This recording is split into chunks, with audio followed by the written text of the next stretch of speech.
Mind changing. अब कौवे ने उससे कहा, फिर तू किसके जैसा बनना चाहता है?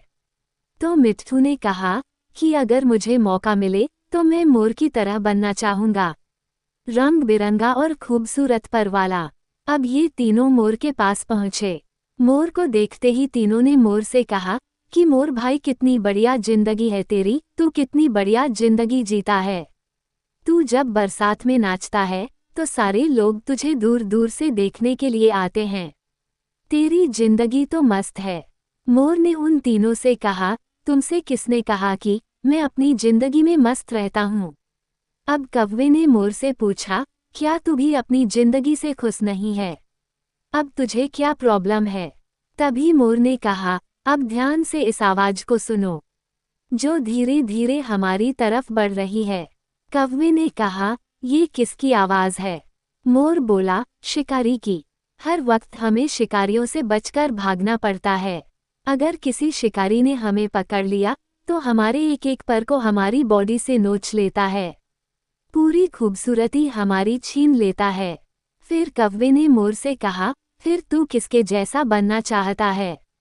मोर ने कौवे की तरफ देखकर कहा कि मैं तेरे जैसा बनना चाहता हूँ। तुझे किसी बात का टेंशन ही नहीं है, जहाँ मर्जी चाहे उड़ सकता है, जिस दिशा में चाहे जा सकता है।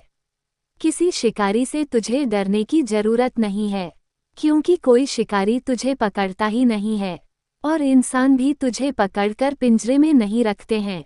तू अपनी मर्जी का मालिक है, तेरी जैसी जिंदगी में जीना चाहता हूँ।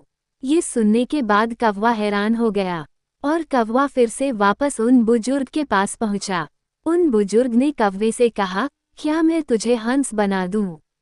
कौवे ने उनकी तरफ देखा और मुस्कुराया और कहा कि नहीं, मैं जैसा हूँ वैसा ही ठीक हूँ।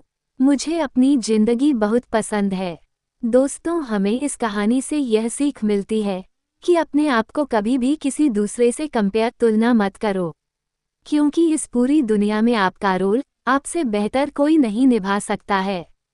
दोस्तों, सूरज और चांद के बीच में कभी कंपैरिजन नहीं होता, क्योंकि दोनों भी अपने अपने समय पर चमकते हैं।